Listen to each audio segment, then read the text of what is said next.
स्वागत है आप सभी का एडवेफ न्यूज पर। मैं हूं आपके साथ रोहित।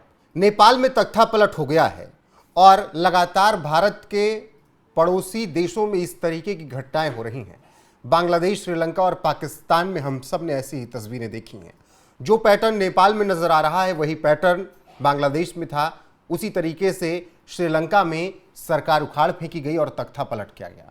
ऐसे में भारत को बहुत सावधान रहने की जरूरत है। तो भारत की तैयारी कितनी है, भारत कितना तैयार है? नेपाल में बवाल होने के बाद भारत ने क्या कुछ किया है? प्रधानमंत्री नरेंद्र मोदी ने भी अब नेपाल में जिस तरीके से हिंसा भड़की, तख्तापलट हुआ, उसके बाद उन्होंने इस पर टिप्पणी करते हुए कहा है कि हम पूरी नज़र बनाए हुए हैं और उम्मीद यही कर रहे हैं कि नेपाल में जल्दी ही सब कुछ सही हो जाए, शांति स्थापित हो। अब इसके अलावा और भारत ने क्या कुछ तैयारी की है?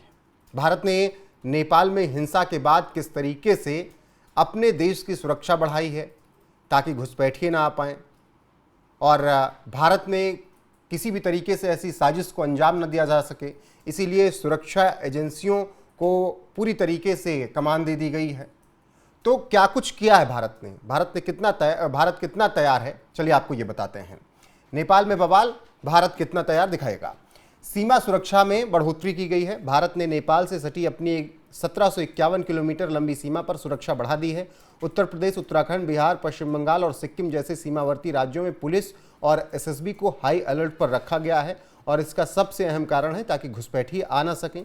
तो सीमा सुरक्षा पूरी तरीके से चाक चौबंद और ज़्यादा कर दिया गया है। वहाँ पर सघन गश्त और जांच भी शुरू हो चुकी है। सुरक्षा एजेंसियां सीमावर्ती क्षेत्रों में नियमित गश्त कर रही हैं। एंट्री एग्जिट पर हर व्यक्ति की तलाशी ली जा रही है और पहचान पत्रों की सख्त जांच की जा रही है, तभी उन्हें छोड़ा जा रहा है। और ऐसे में खुफिया तंत्र की सक्रियता भी बढ़ाई गई है। खुफिया एजेंसियों को सक्रिय कर हर गतिविधि पर कड़ी नज़र रखने के निर्देश दिए गए हैं। इसका उद्देश्य किसी भी राष्ट्र विरोधी या असामाजिक तत्व को भारत में घुसने से रोकना है। तो खुफिया एजेंसियां भी इस वक्त पूरी तरीके से सतर्क हैं। सीमाओं को सील भी किया गया है कई जगहों पर। कुछ जगहों पर भारत नेपाल सीमा को सील कर दिया गया है, जिससे आवाजाही और व्यापार प्रभावित जरूर हुआ है, लेकिन ये ऐसा इसलिए किया गया है क्योंकि नेपाल में उपद्रव करने वाले भारत में एंट्री करने की सोच रहे थे, वो एंट्री ना कर सके, इसलिए भारत ने यहाँ पर भी तैयारी की और सीमा पर थोड़ा बहुत तो उन्होंने सख्ती ज़्यादा बरत दी है। राजनयिक सतर्कता भी भारत बरत रहा है। भारत सरकार और विदेश मंत्रालय नेपाल की स्थिति पर बारीकी से नज़र रखे हुए हैं। भारत ने फिलहाल नेपाल के आंतरिक मामलों में हस्तक्षेप न करने की नीति अपनाई है और इसीलिए केपी शर्मा ओली का जो भारत दौरा था वो भी रद्द कर दिया गया और भारत अब पूरी तरीके से इस पूरे मामले पर नज़र बनाए हुए हैं। तो भारत ने नेपाल में तख्तापलट, हिंसा, प्रदर्शन, बवाल के बीच अपनी तैयारी जो कि वो हमने आपको विस्तार से बता दिया।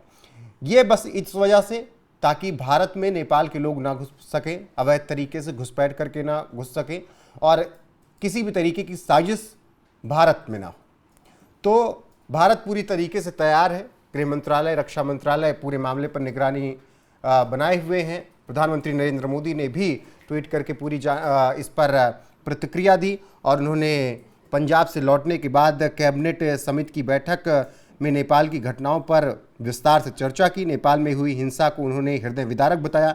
कई युवाओं के जान जाने से उन्होंने कहा कि मन बेहद व्यथित है। नेपाल की स्थिरता, शांति और समृद्धि सर्वोपरि है और इसके लिए काम होना चाहिए। मैं नेपाल के सभी भाइयों और बहनों से विनम्रतापूर्वक अपील करता हूं कि वो शांति और व्यवस्था बनाए रखें। तो प्रधानमंत्री नरेंद्र मोदी ने यहाँ पर भी हिंसा करने वालों को चेतावनी दी और कहा कि समृद्धि सर्वोपरि होनी चाहिए नेपाल की, और जो लोग भी इस तरीके की हिंसा कर रहे हैं उन सब को शांति बनाए रखना चाहिए।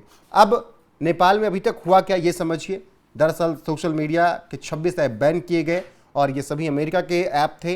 टिकटॉक वहाँ पर चाइना का लगातार चल रहा था और चाइना के तमाम ऐप और चल रहे थे, लेकिन इंस्टाग्राम, यूट्यूब, एक्स ऐसे तमाम प्लेटफॉर्म को बंद कर दिया गया, जिसके बाद युवा सड़क पर उतर आए और बवाल काट दिया।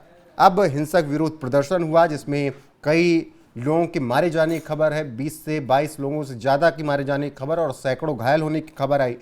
नेताओं पर फिर हमले हुए, नेताओं के घर जला दिए गए। पूर्व प्रधानमंत्री शेर बहादुर देउबा और उनकी पत्नी जो वर्तमान में विदेश मंत्री हैं उन पर भी हमला करने का प्रयास किया गया।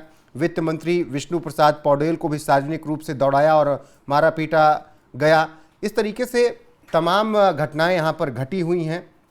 पूर्व प्रधानमंत्री की पत्नी को जलाकर मार दिया गया और ऐसे में प्रधानमंत्री केपी शर्मा ओली इस्तीफा देकर कहते हैं कि छोड़कर निकल गए देश से।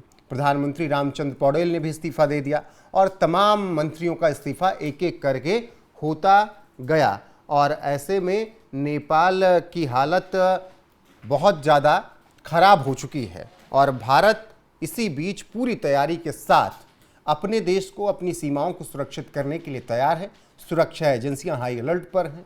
सेनाओं को पूरी तरीके से कह दिया गया है कि बॉर्डर पर कोई भी इन्फिल्ट्रेशन नहीं होना चाहिए, अवैध तरीके से कोई घुसना नहीं चाहिए और सेनाएं पूरी तरीके से मुस्तैद हैं। बाकी जो अपडेट आएगी आप तक जरूर पहुंचाएंगे। अभी के लिए बस इतना ही। बने रहिए हमारे साथ। नमस्कार।